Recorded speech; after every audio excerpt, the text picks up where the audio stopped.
কি হচ্ছে কি সাংবাদিক বন্ধুরা, মিটিংটা করতে দেবেন তো প্লিজ। ছবিগুলো পরে তুলতে পারেন তো, আগেও তো এসেছিলেন আপনারা, আগে তুলতে পারতেন।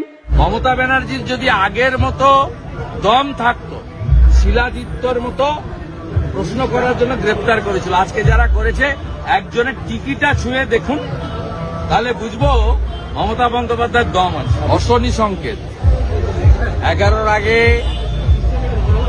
সিপিএম এর মন্ত্রী এমএলএদেরকে লোক এই ধরনের আপ্যায়ন করত।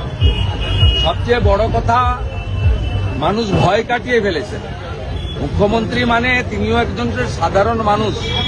এটা আজকের বর্ধমানের ঘটনায় প্রমাণ হয়েছে, কারণ মুখ্যমন্ত্রী যেখানে যান 7,000 পুলিশ থাকে আর 7,000 বাছাই করা গুন্ডা থাকে। 14,000 গুন্ডার সামনে 7,000 রেজিস্টার্ড গুন্ডা আর 7,000 দলীয় গুন্ডা, তার সামনে যারা প্লাকার্ড ধরে বলেছেন চাকরিটা আমার চাই, নিয়োগটা করুন, তাদেরকে হ্যাটসঅপ জানাই। এবং এই যে ভয়টা কাটছে, এটা একটা ভালো সংকেত। এবং আমার ধারণা আগামী কোনো